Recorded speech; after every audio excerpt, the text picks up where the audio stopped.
Good morning. काय म्हणते तुमच्याकडे थंडी? नाशिकला तर खूप सारी अशी थंडी आहे आणि त्यामध्ये मी केले आहेत हेअर वॉश. तर जाऊ द्या, चला त्याचं सोल्युशन लास्टला तर मी करणारच आहे.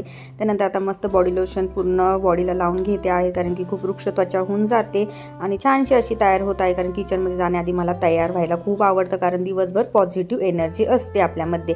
आणि मग केली आहे देवाची देवपूजा पण करून झाली आणि तयार पण झालेली आहे मी. आणि मस्त अशी गॅलरीतली फुलं तोडून आणले आणि स्वामींच्या चरणाशी वाहून दिलेले आहेत. अशी प्रसन्नतेची सकाळ माझी झालेली आहे. त्यानंतर मी घेत आहे इथे गरम पाणी. तर फक्त गरम पाणी नाही तर प्रोटीन पावडर घेत आहे. त्याच्यासोबत या प्रोटीन पावडरची लिंक तुम्हाला त्रिकोणी बटनवरती मिळून जाणार आहे, प्रेस करा इथे मिळून जाणार आहे. आणि मग त्यानंतर मी आले मस्तपैकी पाणी घेऊन झाल्यानंतर आलेली आहे हेअर ड्राय यूज करण्यासाठी. तर मिस्टरांनी मला हे गिफ्ट दिलेलं आहे बड्डेला, तुम्हाला तर माहितीच आहे. तर ते आज मी फर्स्ट टाईम यूज करत आहे. त्या छानसा थंडीमध्ये हेअर जे काही ते ड्राय करण्यासाठी त्याचा छानसा यूज झालेला आहे. तर चलो आजच्या ब्लॉगमध्ये एवढंच. Bye bye.